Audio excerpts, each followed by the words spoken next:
اشہد ان لا الہ الا اللہ وحدہ لا شریک لہ واشہد ان محمدا عبدہ ورسولہ اما بعد فاعوذ باللہ من الشیطان الرجیم بسم اللہ الرحمن الرحیم الا ان اولیاء اللہ لا خوف علیہم ولا هم یحزنون صدق اللہ العظیم۔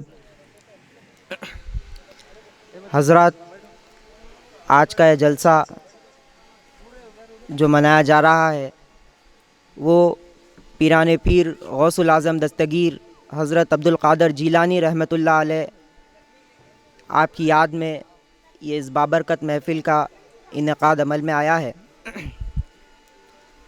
جیسا کہ آپ جانتے ہیں کہ حضور اکرم صلی اللہ علیہ وسلم کے 300 سال کے بعد دنیا سے روحانیت اور جو اسلام کی جو روح اسلام تھا، جو قرآن مجید کی حقیقت روح تھی، وہ چلی گئی تھی۔ اسی لیے اللہ تعالیٰ نے اولیاء اللہ کو، چونکہ حدیث میں ہے کہ ہر ایک صدی میں 100 سال میں ایک ولی اللہ کی طرف سے آتا ہے، ایک مجدد کو اللہ بھیجتا ہے جو دین میں تجدید کرتا ہے، جو بگاڑ ہوتی ہے اس کو دور کرتا ہے، تجدید دین کرتا ہے۔ اور کئی اولیاء اللہ ہے، اس میں جو سب سے امام الاولیاء جو ہے حضرت عبد القادر جیلانی رحمۃ اللہ علیہ، اس وقت میں آپ آتے ہیں کہ جب کہ لوگ یہ کہہ رہے تھے کہ ہمیں حضور اکرم صلی اللہ علیہ وسلم کی کوئی ضرورت نہیں، حضور اکرم صلی اللہ علیہ وسلم تو بس ایک قرآن کو نازل کرنے کے لیے بس ایک انسان تھے، ان کے ذریعے سے ہم کو قرآن حاصل ہو گیا، ہم کو قرآن مل گیا، اب ہمیں حضور اکرم صلی اللہ علیہ وسلم کی یا آپ کے سیرت کی یا آپ کے اسوہ حسنہ کی ہم کو ضرورت نہیں ہے، بس قرآن کو پڑھ لیں گے، اللہ کو پا لیں گے۔ تو اس وقت پیران پیر فرماتے کہ حضور اکرم صلی اللہ علیہ وسلم کا وسیلہ تو بہت اعلیٰ ہے، بہت عرفہ ہے، میں ان کا ادنا سا خادم ہوں، جب تک کوئی میرے ہاتھ پر بیعت کر کے میرے ہاتھ میں بیعت نہیں کرا وہ اللہ تک نہیں پہنچ سکتا، وہ اللہ کو نہیں پا سکتا۔ حضور اکرم صلی اللہ علیہ وسلم کا وسیلہ تو بہت اعلیٰ ہے، جو شخص میرے ہاتھ پر بیعت نہیں کرا وہ ہے نا اللہ کو پا نہیں سکتا۔ تو اس وقت آپ ہے نا پورا آپ جو بغداد میں آپ کے تقاریر اور اس کے ذریعے سے معرفانہ کلام لوگوں کو سناتے تھے، لوگوں میں ہے نا روح پیدا کرتے تھے، آپ کے ہے نا جو قربانیاں رہے، تاریخ میں آتا کہ بھوکے فاقے رہے، بازاروں میں جو چھلکے پڑے ہوئے ہوتے تھے اس کو دھو کے صاف کر کے کھاتے تھے، کئی دن کے فاقے رہتے تھے۔ اور آپ کا مشہور واقعہ، آپ کے والدہ فرماتے، نصیحت کر کے بھیجتے کہ دیکھو میں ہے نا آپ کو پڑھائی کے لیے بھیج رہی ہوں، آپ ہے نا 2 چیزوں کا خیال رکھیے، ایک ہے نا جھوٹ نہیں بولنا، نماز نہیں چھوڑنا۔ تو جب جاتے رہتے تو ڈاکو حملہ کر کے ہے نا سب کا ہے نا چھین لیتے، اور ہے نا پیران پیر غوث العظم دستگیر رحمۃ اللہ علیہ کے جیب میں آپ کے والدہ سی کے رکھے تھے پیسے، وہ پیسے ہے نا آپ کے جیب میں رکھے ہوئے تھے، ایک ڈاکو آ کے پوچھتا تیرے پاس کیا ہے، دے دو، بولے کہ میرے پاس درہم ہے کچھ، تو ہے نا بولتے کہاں ہے، بولے تو یہاں سیے ہوئے اندر جیب میں ہے، تو پریشان ہو جاتا، ارے لوگ تو ہے نا بچا کے بھاگ رہے، ہاں یہ نو ہے نا بول دے رہے، صاف بول دے رہے، جھوٹ نہیں بول رہے، ارے ہے کیا، بولے تو ہے بول دیے، تو ہے نا بڑے ڈاکو کے پاس لے کے جاتے، لا کے ہے نا اس کے سامنے بولتے ارے ان کو دیکھو میں ہے نا سب کو ہے نا لوٹ مار لیا، یہ ہے نا سزا کرے، بولے تو جب انہوں بولتے کہ ہے نا میرے والدہ نے نصیحت کی تھی جھوٹ مت بولو، آپ اسی کو ہے نا نصیحت پہ عمل کرتے ہوئے جھوٹ نہیں بولے، بتا دیے، تو پورے جو چور تھے پورے ہے نا اس بیکار اس کو ہے نا چھوڑ دیے۔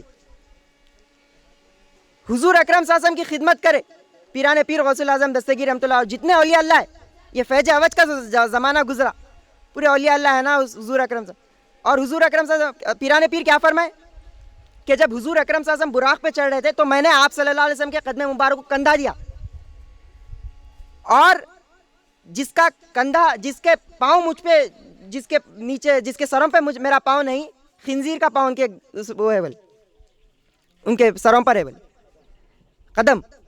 تو پیران پیر جو ہے آپ فرماتے کہ ہے نا فنا اتنے اللہ میں ہو گئے کہ آپ فرماتے کہ جتنے ملک ہے، جتنے ہے نا یہ وہ ہے، یہ میرے ہے بولے فنائیت میں، اور کیا بولے مسیل انبیاء جو تھے وہ طاقتیں میرے اندر کام کر رہی، کئی طاقت ہے میرے دربار میں جوک در جوک کئی انبیاء آتے رہتے. تو یہ حضور اکرم صلی اللہ علیہ وسلم میں فنا ہونے کا، آپ کے قرب کا، یہ ہے نا وہ ہے فیض ہے. پیران پیر غوث الاعظم آپ کے حضرت اللہ فرماتے، اب ذرا ذکر غوث الاعظم کا سن لیجئے. آپ کے نور سے، آپ کے وجود سے پھر نور محمد چمکا، پھر حضور اکرم صلی اللہ علیہ وسلم آپ کے اس سے نا وہ. اور آپ فرماتے لیسا جبت ما سوائے اللہ، میرے جبے میں سوائے اللہ کے کچھ نہیں ہے. ہذا وجود جدی، یہ میرے جد کا وجود ہے، یہ حضور اکرم صلی اللہ علیہ وسلم کا وجود ہے فرمائے پیران پیر غوث الاعظم دستگیر. تو آپ بھی ہے نا کئی حضرت قبلہ تعلق سے کوئی آ کے پوچھتے کہ ہے نا آپ ہے نا انبیاء سے بڑے ہیں کیا؟ بولے انبیاء سے اعلیٰ مقام آپ کا ہے کیا؟ بولے ہاں انبیاء سے اعلیٰ مقام ہے. صحابہ سے بھی اعلیٰ مقام ہے کیا؟ بولے نہیں، ان کے جو گھوڑوں کے لیے جو رکھنے کے لیے جو ڈیرے ہوتے اس کے دھول کے برابر نہیں ہے بولے پیرانے پیر. اور ہے نا آپ کے ساتھ حضور اکرم صلی اللہ علیہ وسلم فرمائے کہ ہے نا ایک وجود آئیں گا، اس کے ساتھ بارش کا نشان ہوگا، آپ کے ساتھ ہے کیا؟ بولے نہیں میرے ساتھ نہیں ہے، وہ وجود آئیں گا تو اس کے ساتھ ہوں گا. حضرت قبلہ کے تعلق سے جو بشارت دیا پیشن گوئی کرے. تو اسی طرح جتنے اولیاء اللہ اکرام آئے وہ الا ان اولیاء اللہ لا خوف علیہم ولا هم یحزنون، خوف نہیں گئے کسی سے، نہ غمگین ہوئے. یہ مومنانہ اوصاف ہے، یہ وانتم الاعلون، تم ہی غالب ہوگے اگرچہ کہ تم مومن ہو. یہ اپنے اندر صفات پیدا کرے، تزکیہ نفس کرے. اپنا تزکیہ نفس کرنا بہت بڑی بات ہے. حضرت قبلہ کیا فرمائے؟ یہ بہت آسان ہے کہ سر کٹاؤ، ملک فتح کرو اور فتوحات کا عیش اڑاؤ.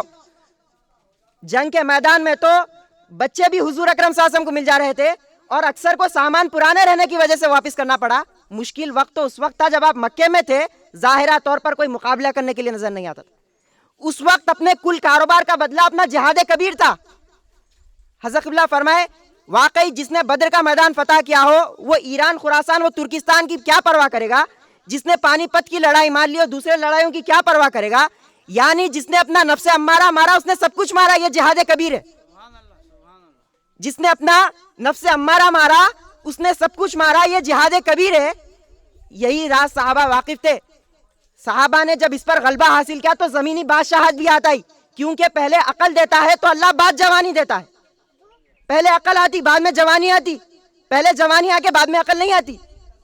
حضرت قبلہ فرمائے کہ اب دنیا کی کوئی خدمت باقی نہیں رہی.